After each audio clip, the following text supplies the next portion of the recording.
Hello and welcome to The Gist. I'm your host, Chris Vetrano, here every week to break down all the things that are happening in pop culture and interviewing the people that make it pop. I have such an exciting guest today. His boy band good looks made him a heartthrob back in 2000, but his story made him a pop culture icon. From the real world New Orleans and real world homecoming New Orleans, please welcome my guest, Danny Roberts. Hey, Danny. Hello, Chris. You're cracking me up with this boy band nonsense. I mean, it was true. I was looking, I was doing like a Google search and I saw that you were at like some event and the backdrop was the Britney Spears Britney album, Red Carpet. Oh my God. Yes. I have a little story about that night.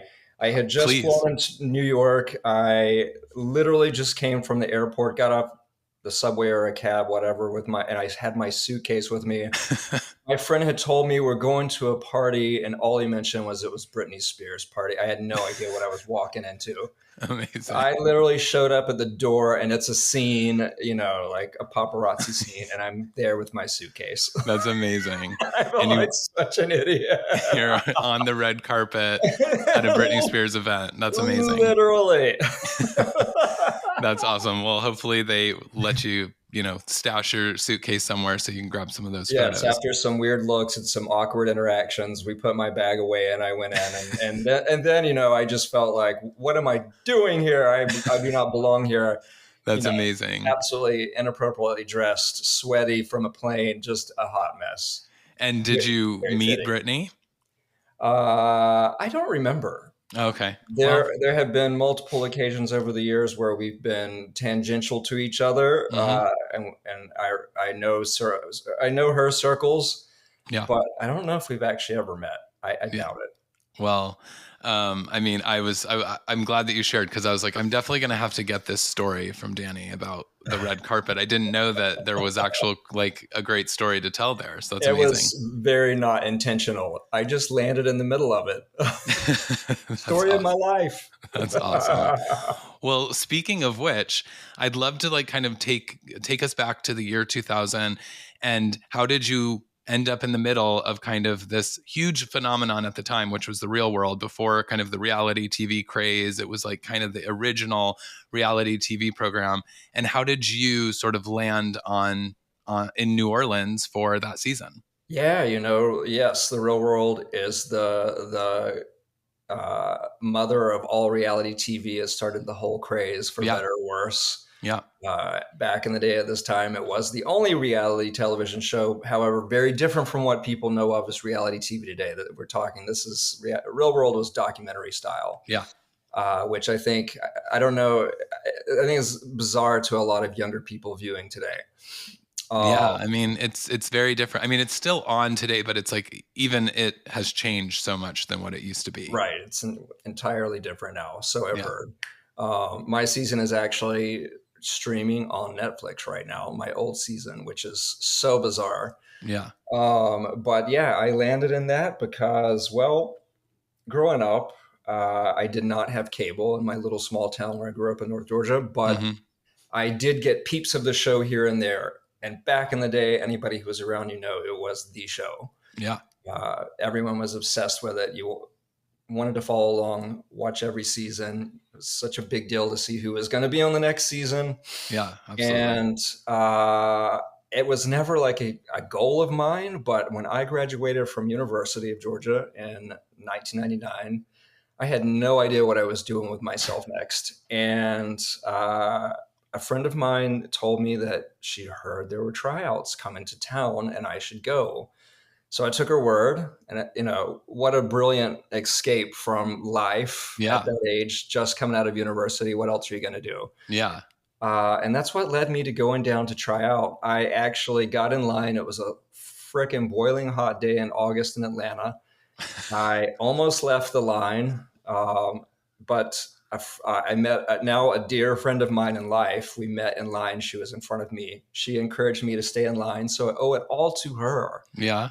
And she did not make it on the show. She did not make it, but I was trying to encourage her to leave and go get a drink and just forget the whole thing. It was silly.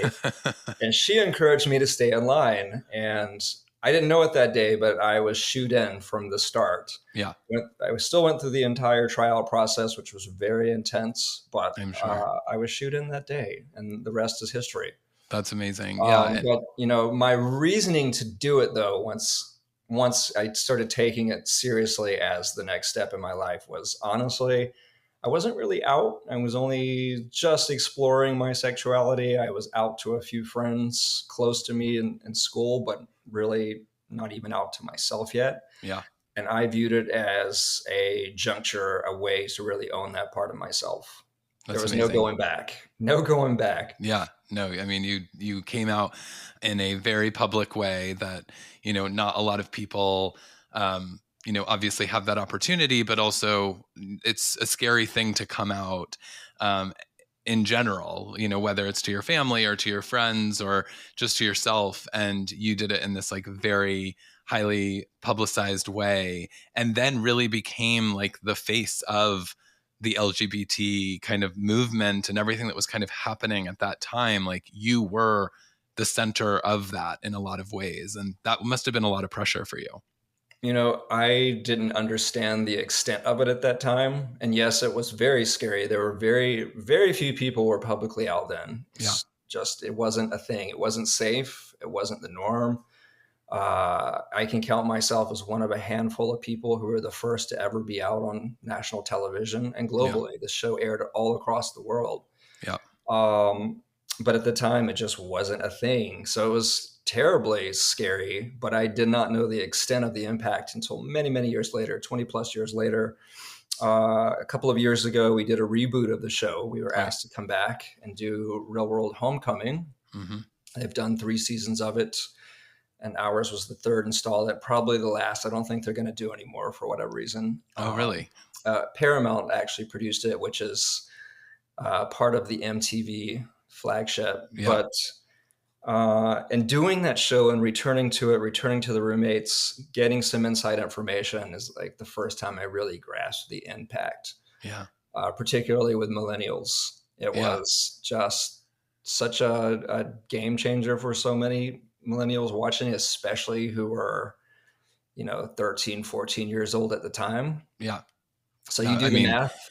yeah. I mean, that was me. I was, a closeted kid that I think that like, I talk about what did I have as kind of a gay representation, growing up. There was things like Queer as Folk that I would have to like secretly try to watch, or but was obviously like very highly sexualized and a very different kind of lifestyle that showed gay culture in a different way. But you were really this like person that showed me that you could be a normal kind of just normal person, a normal guy. And you had a boyfriend on the show, Paul, who it was like this really crazy thing that, as you talked about, like people weren't out, and Paul had to, had to hide his face, and there was details that you couldn't share about Paul because of don't ask, don't tell. And it was just like it made it really real that like, oh, there are people out there that are struggling and that have to deal with this. But also there was like a lot of bravery and a lot of courage that you showed just by being on the show and doing those things, that gave people like me the courage to kind of continue and living my truth in my life. I love to hear that. And, it was the fact that I was on my own journey. I was dead in the middle of my own journey, and people were watching along in real time and could relate to so much of it in so many ways. And, it wasn't talked a lot about back then. It wasn't part of the show, but I think growing up, the fact that I grew up in a small town and a rural conservative part of the country meant that I was sort of a newbie to the world too. Yeah. I was in multiple coming out journeys Yeah, I'm and, sure. and experiencing so much in life that so many could relate to and journeying along with me. Yeah. It provided for a blank slate too. I think it made it easy. I was kind of like the guy next door that is easy for anyone to sort of transpose their own identity onto and imagine experiencing the same things. Yeah. Did you feel like, because I mean, you definitely were sort of the staple of that cast. I know that there was like a lot. I think all of you were such a great ensemble. I think there was like so many compelling people. I think it's obviously why Paramount brought you guys back to sort of do the homecoming together again. But you were truly kind of like becoming a star too, because you went on, obviously I know that you guest starred on Dawson's Creek, and you did some like things. You were in like the teen magazines and things like that, I as like truly dabbled. a heartthrob. And did you feel that like while you were on the show that that was going to happen when you came off, or how did that sort of come to No. be? In spite of like coming across as if I was very confident at the time, the truth is that was just the naivety of a young person. Yeah. It's so easy to be confident when you're young. Life hasn't beat you down yet. Yeah. Yeah. But the truth is I wasn't very confident. And, I had tons of self questioning going on. And I definitely never put myself in the shoes of any of what came about and what transpired after the show aired. Yeah. It never felt natural to me, though. I didn't. I feel very uncomfortable being the center of attention, and I always have. I've never done great in that role, and Yeah. it just always felt very uncomfortable. Extremely flattering, an incredible life experience, but it just never felt natural to me. Yeah, was there a moment that you actually said like this isn't for me, because you did start dabbling and doing things after the show. You also went on, to one of the battles and stuff, but was there a point in which you said I'm going to walk away from this, it's not for me? I had loads of those moments, but it boiled down to the fact that at the time I was with my boyfriend who was in the military. Hmm. That was a big part of my story. It became centered around this guy that I was with at the time and was with for many years after. And he was in the army during the time of Don't Ask, Don't Tell. So our lives were like oil and water. Yeah. And that relationship was really important to me at the time. And I prioritized it. And our worlds just didn't mix. Right. So it was natural for me to walk away from all of it if Yeah. I wanted to see myself in that relationship working. Right. Because Now that he relationship had to didn't be work out, hidden. but for different reasons. Yeah. But he had to be hidden, and so you sort of by proxy had to kind of hide yourself as well in order to protect him. Yes, and don't ask, don't tell was uh, forbidden for gays to serve in the military Yeah. openly. So that's why it's called Don't Ask, Don't Tell. Yeah. As long as you were quiet about it and kept it to yourself as a secret, you could serve in the military. Yeah. And so it was very bold of him to come on to the show and expose himself to any degree that he did, even though his identity was blurred and hidden. It was dangerous, Yeah. and I felt every bit of that pressure through that entire experience for a few years there and after. Hmm. And it really it damaged that relationship, but it made that existence impossible. Yeah, absolutely. Were there any repercussions of Paul appearing on the show? It did have a lot to do with why we eventually split. It just irrevocably damaged that relationship, Yeah. uh, created so much tension, and ultimately between the two of us, there was a lot of Yeah. just resentment from each of us, and bringing each other into the scenario, even though it was no fault of either of our own. Yeah. It was just the natural outcome. And, ultimately, Paul left the military. So the Hmm. outcome for him was he decided to leave the military. It became too stressful, too much pressure, Yeah. living this double life, knowing what he had done.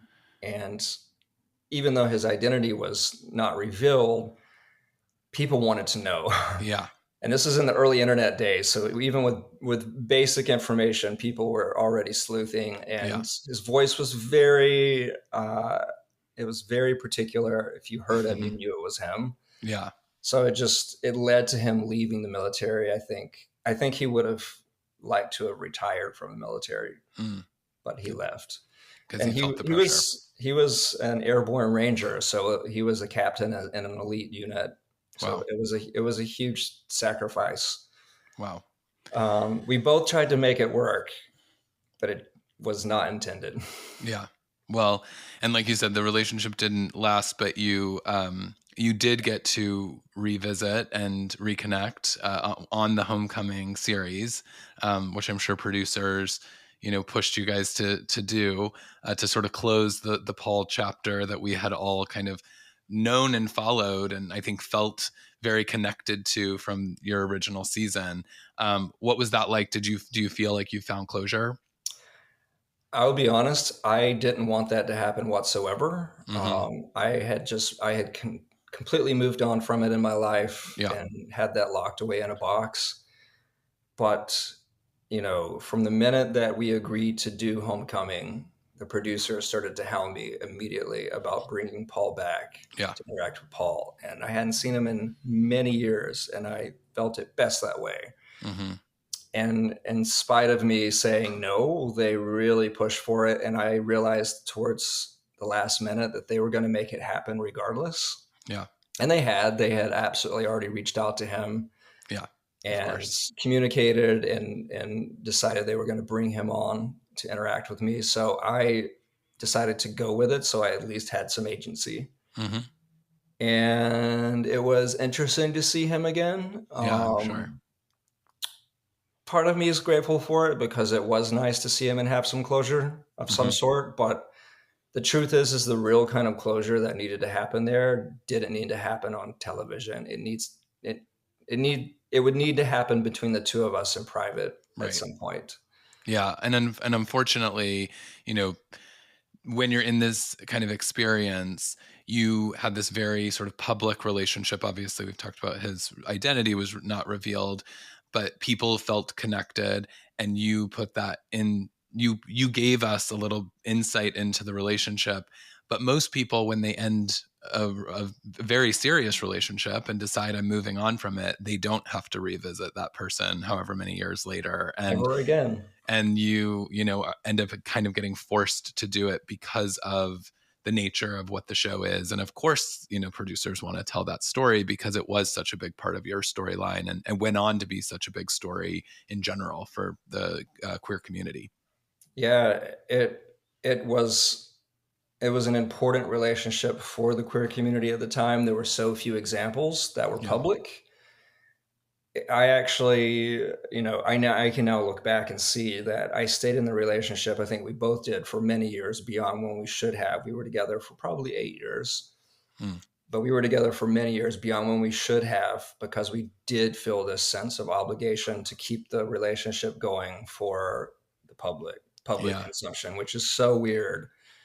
But it was very subconscious at the time. I felt obligated to keep that relationship going as a Mm. beacon. Yeah.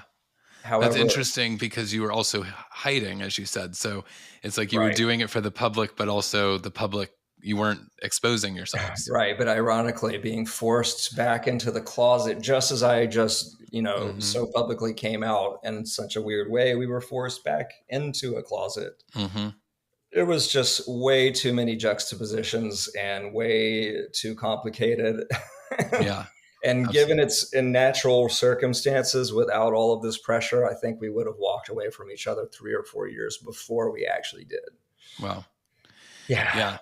I mean, that's very interesting. And so, again, after the show, you really became the face of the LGBT community in a lot of ways. And like I said, you made some guest starring appearances, and you did the battle. And I know that then your life, you kind of walked away from it all. And now you are living in Vermont and in a cabin, and very, very different than sort of being in New York and around the Britney Spears red carpets and all the things. Um, but I'm curious. I want to know: would you do it again, or would you go back to reality TV at any point to tell more of your story, or is that chapter closed for you? I I ask myself all the time this question, and I vacillate all the time. Even if given what I know, would I go back and do this thing again? It's a 50-50 toss up. Uh, there were so many incredible things that came from it. So much. I feel like I've lived several lives compressed Hmm. into one Yeah. through all of this. I've met so many amazing people and learned so much along the way in this journey. But at the same time, it came with a huge cost, huge distraction. Hmm. I could take it or leave it, I think. Yeah. Like, Yeah. it's such a toss up. Yeah. It's hard to say. And like in general, no, I really have no interest in being on reality television anymore, especially the beast that it is today, given social media and what it all is. Hmm. That's not my game whatsoever. I would love to be on the Traders, though. That's the one Oh, exception. perfect. I was gonna find a way to bring that in because they have been bringing obviously CT and Trishelle on this last season, and so I wondered if like that was gonna be where I went with this is maybe not in a documentary style kind of like put your life out there, but would you do something like a game show like The Traders or something? So I would love it. There's a fascinating psychological component to it. Hmm. And let's be real, I would just love to win the prize. Oh yeah, absolutely. Yeah, I mean, I'm obsessed with all things traders. Trishelle was on the show a couple of weeks ago, and uh, No, right I on. I had reached out originally, like when the cast was first revealed, and I was like, Trishelle would be a good one with how I mean, she's kind of like the queen of reality TV, where you became the face of like LGBT. She was like this reality star that really put. Um, Reality TV on the next level of like people becoming sort of obsessed with you guys as characters and becoming celebrities really because of her sort of antics and things that happened and so I was like, yeah, I really want her. And they said, well, we're down, but we've got to wait until she gets voted off the show, until she's not on the show anymore, so that she can tell her Uh, whole story. So every week I was like, oh, is this the week that I'm going to have to like schedule this with her? And I told her like I was every week I was like ready for her to get killed or something, and I was like, well, if she doesn't, I guess that's great, but also I'm ready to like have this conversation with her. And so it was great to see her win and and see if take she the gives the prize. rest of us hope that we could possibly win. Yeah, absolutely. And I mean, I think that would be great. I think that would be a great way for you to come back and be back on TV. I would love to see you on The Traders. We need for the public to start a letter campaign, whatever it takes, to reach Yeah. producers and make it happen. Yeah, I mean, I feel like you just need to reach out to them and say, "Hey, I'm available," and I feel like they would take that in a heartbeat. Well, Um, I have put many signals out into the universe. If it is intended, it will happen. yeah, that's amazing. Would you do you want to be a trader or a faithful? I would not talk about any of my strategy because I don't want to destroy my chances from the start. I You, I talked to New York Times a couple of weeks ago about it. They just did a little story about those of us that would like to be on it. yeah. And the same thing, the reporter was like, what's your strategy? I'm like, who in the world's going to come up and talk to you about their strategy? I know that ruins the That's no chances of going. getting cast. Have you also dipped into the international versions of the show? I actually started off with the international versions. I started watching the Australian version first. Oh, nice, Yeah. nice. Yeah, I haven't watched New Zealand yet, but I've watched UK and Australia, and I mean some strategy for sure is happening on those ones. So um, if you've already seen that, then I feel like you're primed and ready to go to I'm the show. I've been doing my homework. Well, yeah, we just need to start a campaign then to bring you back to TV, get you on Traders season 3. I imagine that it's happening soon, so we got to make this So, happen quick. so to your listeners, do you hear this? Yeah. We need you to start a letter campaign. Make it happen. Yes. I can't believe. I mean, I can't believe that it would be that hard. I think, given that you talked to the New York Times about it, I mean, they've got to be chomping at the bit to have you back on screen. We're still waiting to hear, but Chris, I just think you're biased. I mean, I would love to see you back on and definitely on The Traders because I just love that show. I think actually Melissa would be really good on that show too from your Melissa's season. actually the one that got me into it, Okay. and Makes we're sense. referring to Melissa from my season Yeah. of Real World originally. She is the one that got me into it, got me watching it, and I think she would actually be incredible on it. Yeah. No, I think she would be so good. I mean, I feel like she'd be a great faithful because she just would be bringing like so much to the table, and I think she could really rally people in a certain way, and so that would be great. And seeing you guys both together, I feel like you guys have such good chemistry on screen that it really comes across. Ideally, that would be the case. Yeah, I that would would be love, amazing. like, a perfect scenario would be us tag teaming on it. Yeah. Speaking of your cast, do you keep?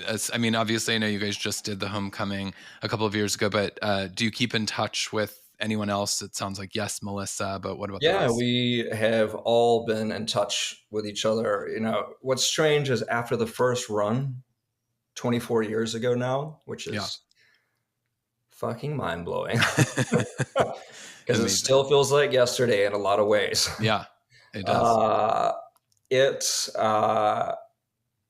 we completely lost touch with each other right from the start. Yeah, I think, all of you did.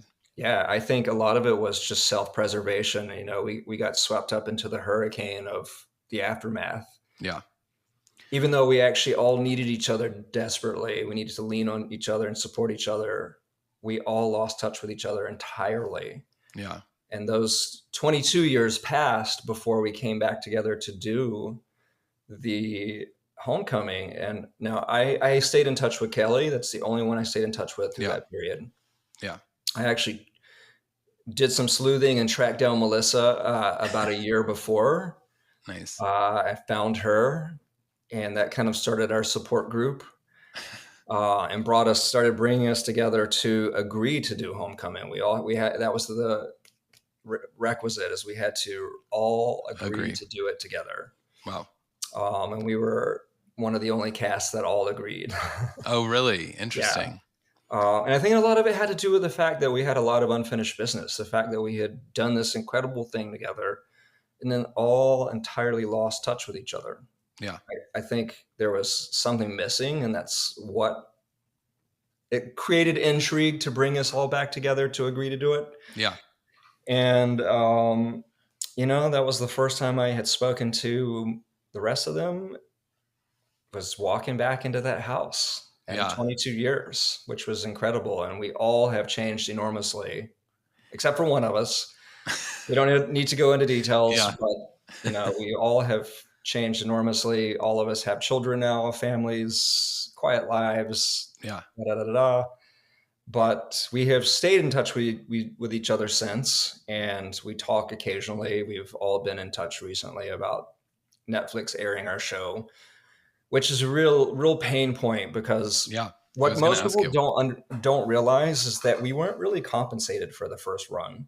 Yeah. You know, when you're young and stupid, you don't understand what you're agreeing to. You don't understand what it means to sign away the rights to your life in perpetuity like that. You have no understanding of the amount of money that's made off of it, the billions of dollars that MTV pulled in off of that show, Absolutely. and the fact that it means they own it in perpetuity. Like, Yeah. we get, every time the show aired in a different country, like, we never saw anything.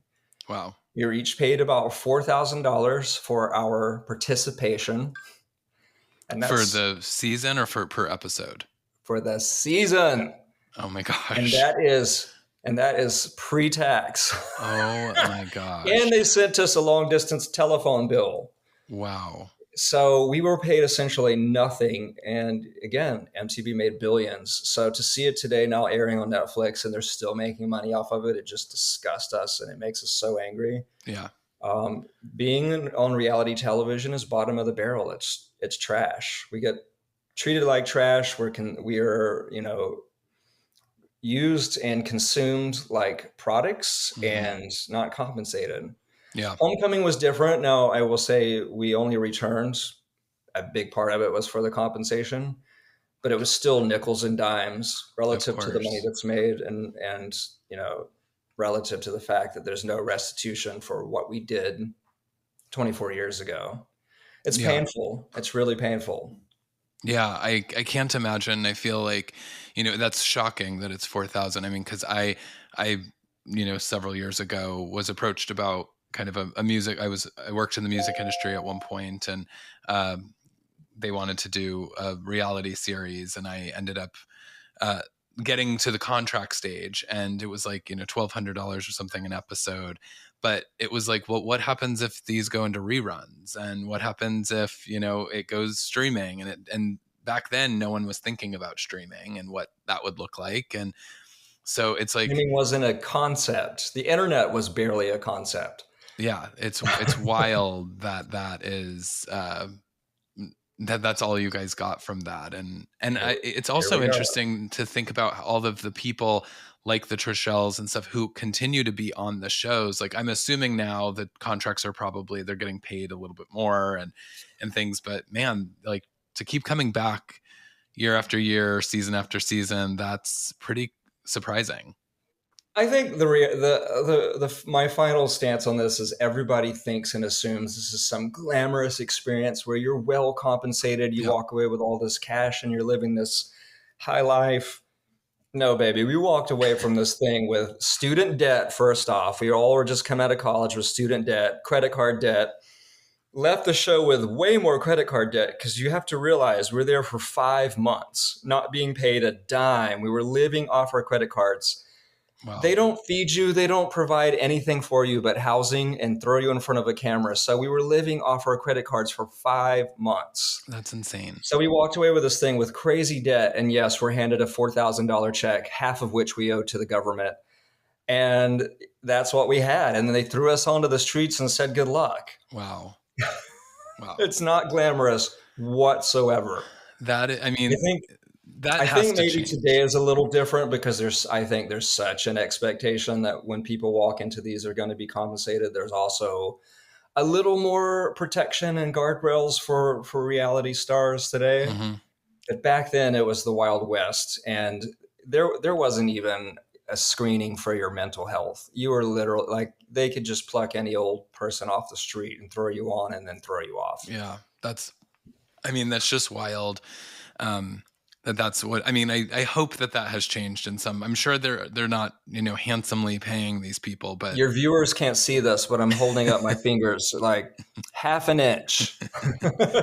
yeah, it's wild that was your reality on this reality TV that That did was sort the of launch reality. you into this like pop culture sort of iconic Washing face. machine, tumbling, just tumbling and tumbling and tumbling for the next few years.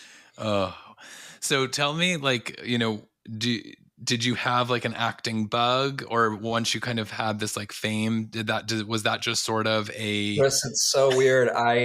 I never wanted to be famous. I never wanted attention. I never wanted to be an actor. None of this was like this was not natural to me whatsoever. In fact, my very last class at the university was acting 101, mm, which I did to help me get over my fear of public speaking. amazing, amazing? Well, that It ended up being a nightmare. The teacher was gay and he freaking hated me because I think he knew I was gay and not out, and he just made my life hell.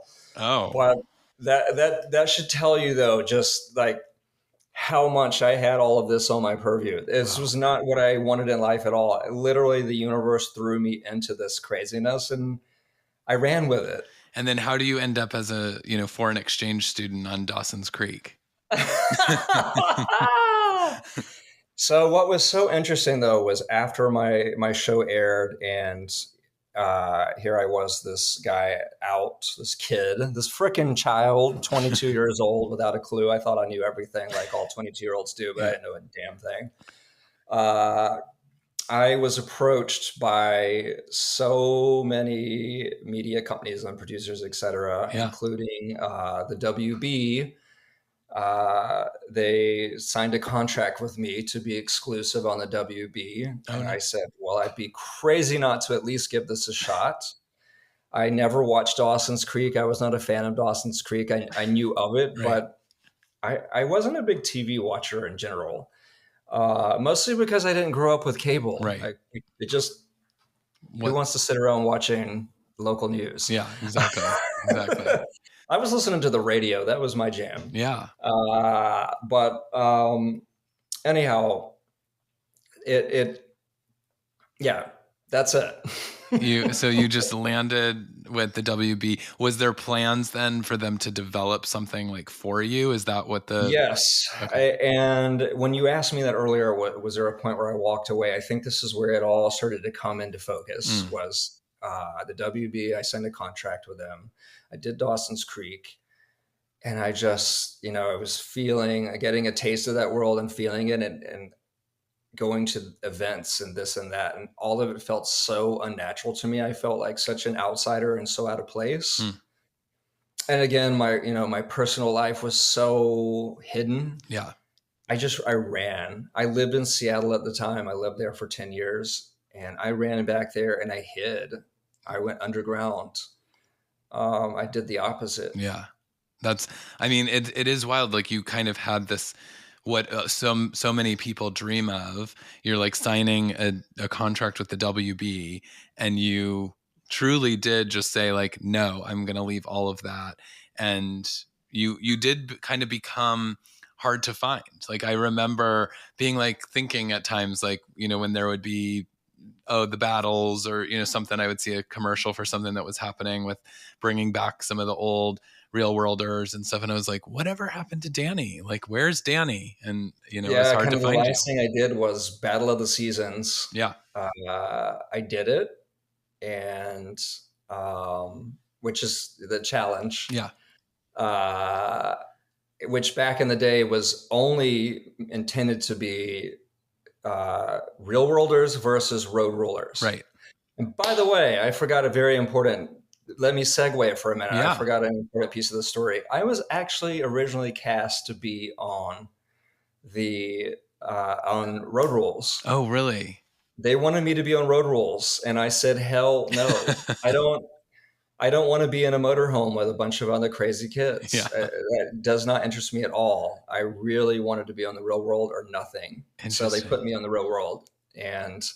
But anyhow, so yes, I did about a year after my original Real World series. I did the challenge, which was a load of fun. I actually had far more fun doing that than I had when I did the Real World. It was the right cast, the right time. And I won. Yeah, exactly. Yeah. I won, which was like amazing. The spoiler. Nobody expected me and Kelly to win whatsoever. Yeah. And then that was kind of it. After that, I just shied away from it all and I disappeared. I erased myself and I didn't want to be found. I was one of the last people to adopt having a cell phone. I was not on the internet. I stayed off the internet mostly because I just wanted to avoid reading about myself not being found for many, many, many, many years. Yeah. I just vanished. Yeah. And I slowly crept back into the world.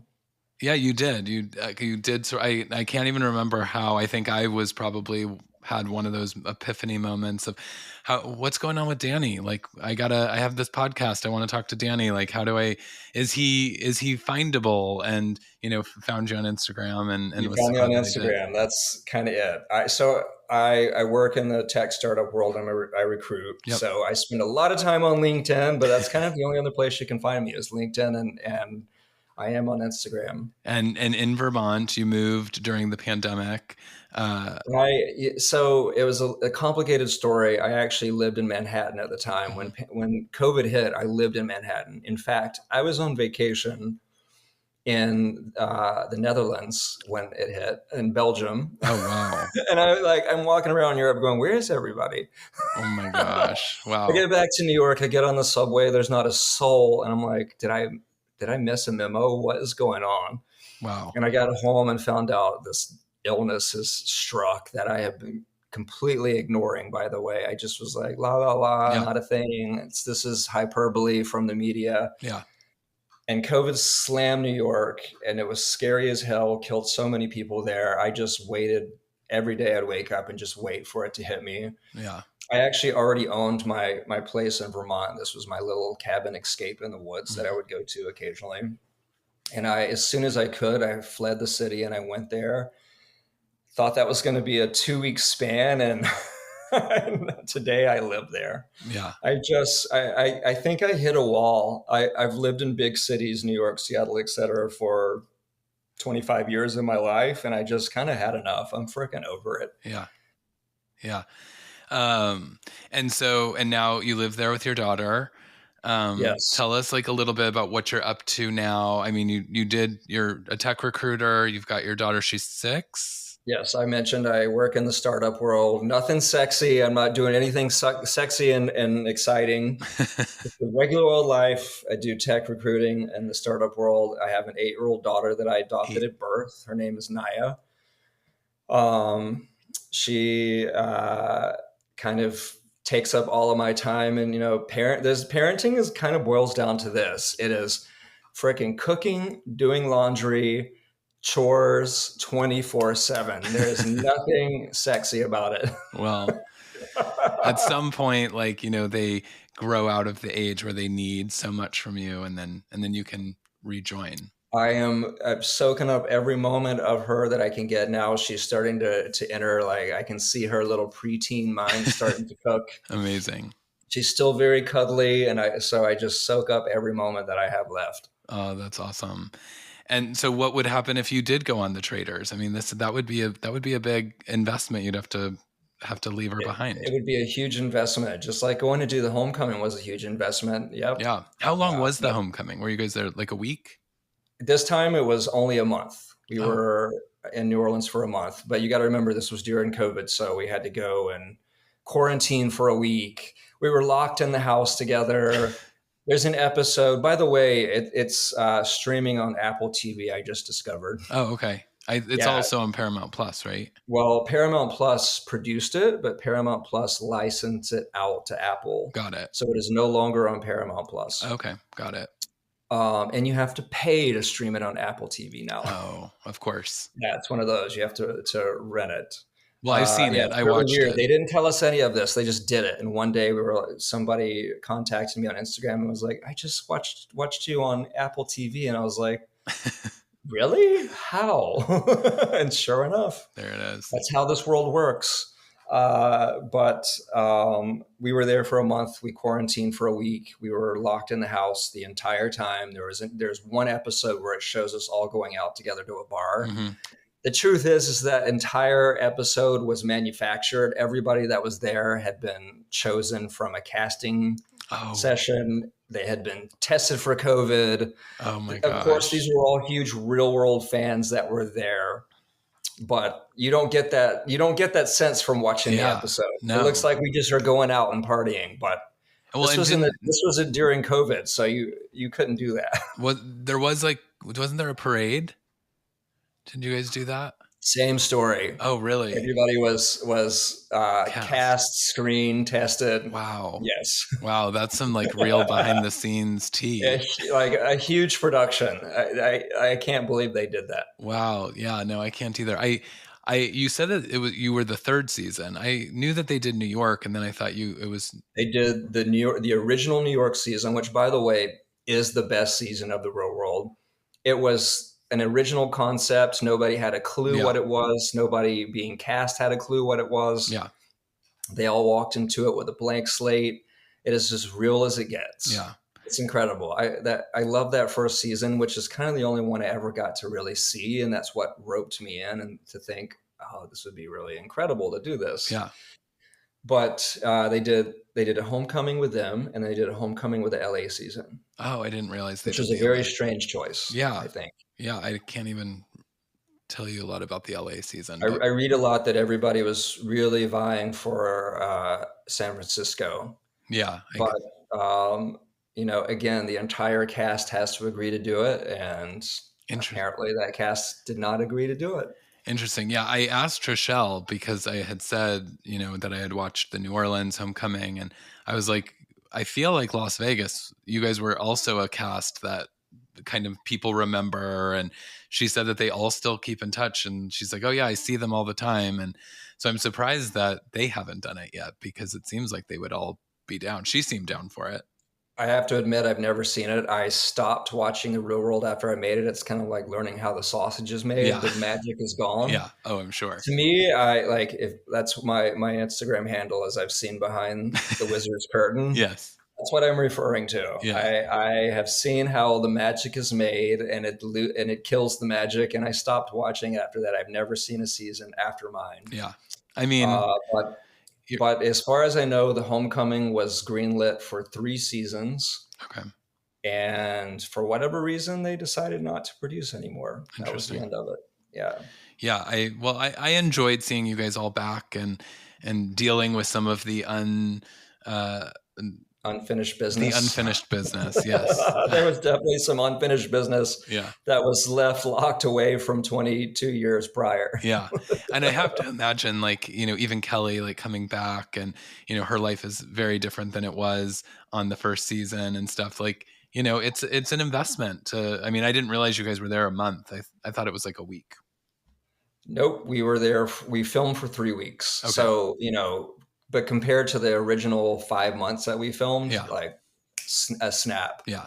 But yeah, I gotta say, I gotta give Kelly credit. I love Kelly. That she's kind of like my sister. She was probably the least willing to do it, but she bent over and took it up the ass for the rest of us. I could sense that. I could sense that she didn't really want to be there. But if you've watched it, it all makes sense. Yeah, she did not want to be there, but she did it because she didn't want to be the one that prevented the thing from happening. Oh well, that's generous of her. But yes, she was like, "When is this over?" I'm sure. Listen, Kelly is married to Scott Wolf and has a great life, 3 children, does not need this nonsense whatsoever. I know. Yeah. That's wild too. They truly are this kind of like couple that have lasted so long. And, Scott Wolf was a heartthrob at the time. And it's so unusual for these like Hollywood marriages to stay together as long as they have. So it was really fun to see that is still such a strong. They are very tight. They're 2 peas in a pod. That's amazing. That's amazing. I adore both of them. That's awesome. I was there the day that there was an event that happened where they essentially agreed to get married. Yeah. I did enjoy her storyline on the first season with the doctor. I can't remember his name, but Peter. But I enjoyed watching him. But yes, I think that her and Scott seem to have like a really wonderful marriage, and that's awesome to see. They have a very tight, real relationship. If you know Kelly, like, she's an incredibly deep person, and yeah, it works. Yeah, that's amazing. Well, it has been so fun to get to chat with you. And, like I said, I would love to see you back on TV, but even if you don't, I'm glad that you are coming around and understanding like the impact that you've had on people, because like I said, for me, I also didn't come out until I was 30. So I didn't come out right away, but you were somebody that I always thought about, where I was like, man, he's so normal. And he has like this life that is just a normal guy that was graduating college. And, and that wasn't what was available for people to see on TV. And so it really struck me, and I know struck so many people. I know you constantly must hear about how you impacted people's lives. And I hope that like is the legacy that you feel. I do, and it fills my heart. When going back, when you ask like, would I do it again? This is the part that makes me so proud of having done what I did, even though it wasn't intentional. And that part I would never change for a thing. It makes me teary-eyed, like it's making me right now. It does. It's an incredible feeling that I think few people on this planet will ever know. And I never dreamed in my life that I would know this. Yeah. So, yeah. I so much gratitude. Thank you for having me on. And remember, folks, write that letter campaign. Yes. We got to get you on the Traders. Let's get me on the Traders, because I need to win. Yeah. That is my daughter's college account. Yes, yes. And now that we know he made $4,000 on the Real World New Orleans, Yes. we need Can we? we need to repay you now. We need restitution. Yes, Yes. that would be amazing. Yeah, well, we will definitely do that. And tell everyone where they can follow you so that they can, connect and continue to share how you've impacted their lives. Yes. You can find me on Instagram at jdannyroberts. All Perfect. one word. Awesome. Well, Danny, like I said, such a pleasure to have you on today and to meet you and to have this conversation. So thank you again for doing it. And then for all of you out there, please rate and subscribe so that we know that you loved the episode. Definitely get the pen to paper, get in touch with the traders, producers, get Danny on season 3, season 4. Let's make it happen. And thanks so much for listening. Until next time, Chris Vetrano. Bye.